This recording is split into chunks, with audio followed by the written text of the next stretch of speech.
Hi అండి. ఈరోజు recipe వచ్చేసి మనం వెనకటి కాలం నాటి సొరకాయ పులుసు అండి. మన అమ్మమ్మలు నాయనమ్మ వాళ్ళు ఎలా చేసేవారో చాలా సింపుల్గా టేస్టీగా ఈరోజైతే మనం చూసేద్దామండి. ఆలస్యం ఎందుకు, ప్రాసెస్లోకి అయితే వెళ్ళిపోదాం. ముందుగా అయితే లేత సొరకాయ అయితే తీసుకోండి. పొట్టంతా పీల్ చేసేసి మంచిగా పెద్ద సైజు ముక్కలాగా కట్ చేసి పెట్టుకోవాలి. అలాగే టమాటా, ఉల్లిగడ్డ, పచ్చిమిర్చి కూడా కట్ చేసి పక్కన పెట్టుకోండి. సొరకాయ అనేది లేతగా ఉంటేనే టేస్ట్ బాగుంటుంది, ముదురుకాయ అస్సలు బాగుండదండి, గుర్తుపెట్టుకోండి. ముందైతే స్టవ్ పైన గిన్నె పెట్టుకొని తగినంత ఆయిల్ పోసేసుకొని ఆయిల్ హీట్ ఎక్కిన తర్వాత మనం సన్నగా తరిగి పెట్టుకున్న ఉల్లిగడ్డ, పచ్చిమిర్చి వేసుకొని ఉల్లిగడ్డ, పచ్చిమిర్చి మంచిగా వేగిపోయిన తర్వాత అల్లం వెల్లుల్లి పేస్ట్ వేసుకొని అల్లం పచ్చివాసన పోయే వరకు అయితే ఫ్రై చేసుకోవాలి. అల్లం పచ్చివాసన పోకపోతే మాత్రం కూర టేస్ట్ అస్సలు బాగుంటుందండి. మీరు ఎప్పుడు చేసినా కూడా అల్లం అంతా మంచిగా ఫ్రై అయిపోయిన తర్వాతనే పసుపు వేసేసుకోండి. ఈ ప్రాసెస్లో చేయండి, టేస్ట్ అనేది చాలా బాగుంటుంది. మీరు ఎప్పుడు చేసినా కూడా ఇదే టేస్టీగా కుదురుతుంది, తిన్నా కొద్దీ తినాలి అనిపిస్తుంది. ఇప్పుడు మనం కడిగి పెట్టుకున్న కరివేపాకును కూడా వేసేసుకొని మనం ముందుగా కట్ చేసి పెట్టిన టమాటాలు కూడా వేసుకుందాం. టమాటాలని మంచిగా ఆయిల్లో ఉడికేటప్పుడు రుచికి సరిపడా ఉప్పు, కారం వేసేసుకోవాలి.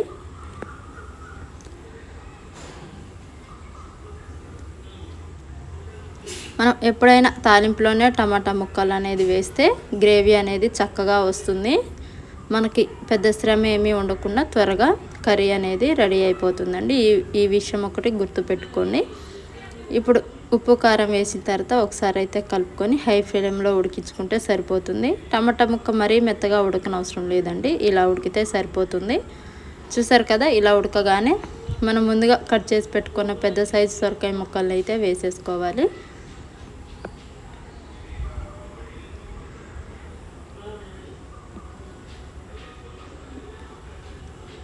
అసలు మన వెనకట్లో అయితే పెద్దవాళ్ళు పొయ్యి మీద ఇదే ప్రాసెస్లో చేస్తే టేస్ట్ అనేది ఎంత బాగుండేదో, ఇప్పుడు మనం ఈ ప్రాసెస్లో చేసినా కూడా అదే టేస్ట్ అనేది వస్తుంది. తప్పకుండా ట్రై చేయండి, చాలా సింపుల్ ప్రాసెస్ కూడా ఇది.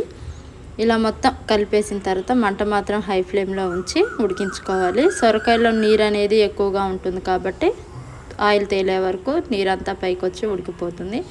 చూసారు కదండి, ఇలా ఆయిల్ పైకి తేలిపోయిన తర్వాత అడుగు మాడకుండా ఒకసారి అయితే కలిపేసుకొని ఇప్పుడు మనం ముందుగా నానబెట్టి పెట్టుకున్న చింతపండు రసాన్ని అయితే పోసుకోవాలి. చింతపండు రసం అనేది కొంచెం అంతే పోసుకోవాలి, ఎక్కువగా చింతపండు పులుసు అనేది పోయొద్దు. నార్మల్ వాటర్ కూడా ఒక పెద్ద గ్లాసుడు పోసుకోవాలి, లేకపోతే అచ్చం పులుపే ఉంటే కూర అనేది అస్సలు టేస్ట్ బాగుండదు. పులుపు వాటరు తగిలితేనే మంచిగా టేస్ట్ అనేది వస్తుంది.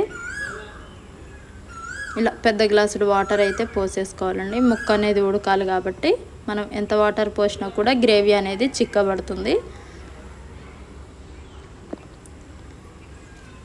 వాటర్ పోసిన తర్వాత ఇప్పుడు రుచికి సరిపడా ఉప్పు అయితే వేసేసుకుందాం. ఇలా వేసుకొని మంట అనేది హై ఫ్లేమ్లో పెడితే ఇలా మరుగుతూ ఉంటుంది. ఇలా మరిగి ఆయిల్ ఇలా పైకి తేలిన తర్వాత మనం ముందుగా నూరి పెట్టుకున్న గరం మసాలాను అయితే వేసుకొని ఒకసారి కలుపుకోవాలి. పూర్తిగా ఆయిల్ అంతా పైకి తేలుతుంది, అప్పుడు కూర అనేది రెడీ అయిపోయినట్టు అర్థం. ఇదైతే గుర్తు పెట్టుకోవాలండి కొత్తగా నేర్చుకునే వాళ్ళు. చూసారు కదా, ఇలా అయితే ఉడికింది. వీడియో నచ్చితే లైక్ చేయండి. Please subscribe my channel.